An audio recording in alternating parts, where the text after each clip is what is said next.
जब मैं इस दुनिया से चली जाऊँ ना तो मेरे लिए खूब सारी इबादत करना। तब मैं समझूंगी कि तुम मुझसे कितनी मोहब्बत करती हो और मेरी सारी औलादें मुझसे कितनी मोहब्बत करती हैं। ये वो आखिरी अल्फाज थे जो मेरी अम्मी की ज़ुबान से निकले थे। ये कहकर फिर वो कुछ भी नहीं बोली थी और 2 दिन हॉस्पिटलाइज रही थी।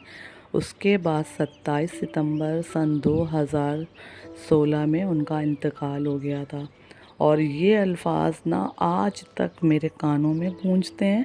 और मेरी ये मतलब हैबिट भी है कि मैं जो भी कुछ सुबह पढ़ती हूँ, इबादत करती हूँ, मैं जो भी कुछ पढ़ती हूँ वो मैं अपने वालिदैन और जो भी मेरे अज़ीज़ व क़रीब रिश्तेदार हैं, जो भी इस दुनिया से जा चुके हैं, उन सब के लिए मैं बख्शती हूँ। किसी जगह पर मैंने ये पढ़ा था कि इंसान अपनी ज़िंदगी में ना सब कुछ कर सकता है, उसे किसी की भी ज़रूरत नहीं होती, लेकिन मरने के बाद वो मोहताज हो जाता है। वो ये आस लगाए बैठता है कि कौन उसके नाम पर बख्शता है, कौन उसके मग़फ़िरत के लिए अच्छे अच्छे काम कराता है। तो आज है मेरी अम्मी की बरसी और आज ना शायान के स्कूल में पीटीएम भी थी। तो मैंने सोचा था कि मैं बिरयानी बनाऊंगी और कुछ फ़कीरों को खिला दूंगी और जो भी इबादत करूंगी वो तो मुझे बख्शना ही है। तो मैंने सोचा कि सबसे पहले मैं बिरयानी के चावल भिगा देती हूँ, फिर आकर मैं इसकी बिरयानी बनाऊंगी जब तक मैं पीटीएम अटेंड कर लूँगी।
पीटीएम से वापस आने के बाद ना मैं सीधे किचन में आ गई थी और सबसे पहला काम मैंने सोचा था कि बिरयानी बना लूँ और ये टाइम पर बन जाए और उसको टाइम पर ही मैं जिनको भी देना है ना उनको मैं दे दूँ। और जब मैं बिरयानी बना रही थी तो बस मेरे ज़हन में एक बात आई, किसी के अल्फाज थे कि ये सारी चीज़ें लड़कियाँ थोड़ी करती हैं, मतलब कि अपने माँ बाप की फातिहा कराएं या जो भी खाना वगैरह है वो दें। तो भाई मैं तो इस बात से एग्री नहीं करती, क्योंकि क्या लड़कियों को माँ बाप ने पैदा नहीं किया, बल्कि लड़कियों से सबसे ज़्यादा मोहब्बत ही माँ बाप करते हैं। हमेशा उनके लिए अच्छा सोचते हैं, उनको उनकी तरबियत करते हैं, उनकी शादी करते हैं, उनका घर बसाते हैं। ये सारी ज़िम्मेदारी माँ बाप की ही तो होती है ना। तो कहीं ना कहीं तो बेटियां ही ज़्यादा कुछ ले जाती हैं अपने माँ बाप से। और इसलिए मैं ये मानती हूँ कि चाहे लड़की हो लड़का हो, जो भी औलाद है ना, औलाद मतलब लड़की हो या लड़का, जो भी हो वो सारी औलादों को अपने वालिदैन की मग़फ़िरत के लिए दुआएं भी करनी चाहिए और उनके नाम से बहुत अच्छे अच्छे काम करने चाहिए, ताकि आगे आपके लिए भी आसानियाँ पैदा हों। और ना जितनी ही आज के टाइम पर नॉलेज है, जितना इल्म है लोगों के पास, मैं तो ये देख रही हूँ ना आजकल इंटरनेट का ज़माना है, कितने अच्छे अच्छे मैसेज दीन के आते हैं और हर मैसेज में यही कहा जाता है कि अपने वालिदैन की इज़्ज़त करिए, अपने वालिदैन से अच्छे से बात करिए, नरमी से बात करिए। लेकिन आज के टाइम में भी ना बहुत सी औलादें ऐसी हैं, मैंने जो देखा है, मैंने जो ऑब्ज़र्व किया है वो मैं आप लोगों से बता रही हूँ। कितनी औलादें ऐसी हैं जो आज भी अपने माँ बाप से गाली गलौज से बात करते हैं, बहुत तेज़ी में बात करते हैं कि मेरे कानों में जाती है तो मुझे अजीब सा लगता है। मैं सोचती हूँ ये माँ बाप को ये लोग कह रहे हैं, उनको क्या फ़ील हो रहा होगा।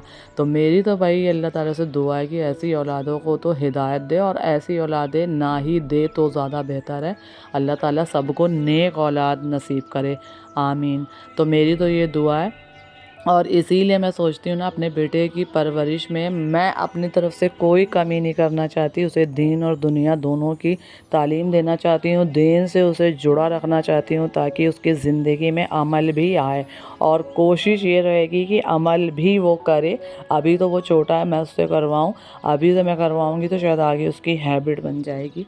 तो ऐसी भी औलादें हैं दुनिया में जो आज भी अपने माँ बाप के साथ बदसलूकी करती हैं।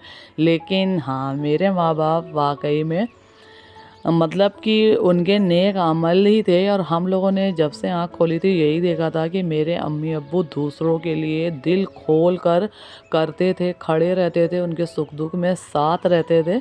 और इसीलिए अल्हम्दुलिल्लाह मेरे माँ बाप की औलादें सारी नेक थी। मेरे भाई मेरे अम्मी अब्बू की इतनी इज़्ज़त करते थे कि अब्बू जी अगर जो बात कह देंगे तो उनकी बात नहीं कटनी है। और माँ का लास्ट टाइम पर माइंड इतना ख़राब हो गया था, उनको अल्ज़ाइमर की बीमारी हो गई थी, उनकी याददाश्त चली गई थी। लेकिन हम सारे भाई बहन अपनी अम्मी को पलकों पे बिठा के रखते थे। बहुत अच्छे से उनका बुढ़ापा कटा था। अल्लाह ताला ऐसे ही बुढ़ापा सबका कटे। तो बस यहाँ पर मैं बातें करती जा रही हूँ आप लोगों से, और बिरयानी के जो भी हिस्से बनाने हैं ना वो मैं बना रही हूँ। शायान चला गया था अपने पापा के साथ, उसको मैंने भेज दिया था कि वो मेरे काम गड़बड़ करेगा। इस वक्त बहुत सुकून में मैं ये सारे काम कर रही थी। और अभी ना शायान के स्कूल के काम से मुझे मार्केट जाना है। मंडे को उसका प्लांटेशन डे है, तो उसमें मैम ने प्लांटर और रियल प्लांट मंगवाया था। तो मैंने सोचा था कि ये मैं हिस्से बना लेती हूँ और जाते जाते इन्हें दे भी दूँगी।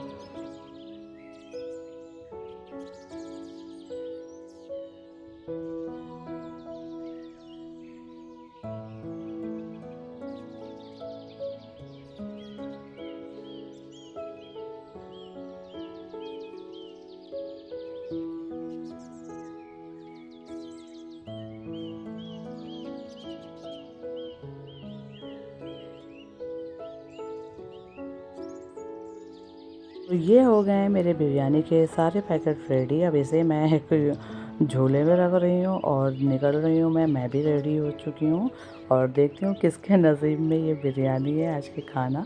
तो अगर आज का व्लॉग आप लोगों को अच्छा लगा हो ना, तो जल्दी से लाइक ज़रूर करिए, प्यार प्यार से कमेंट करिए। अपने वालिदैन के लिए सब लोग दुआएं करिए, अल्लाह ताला उनकी सेहत अच्छी रखे।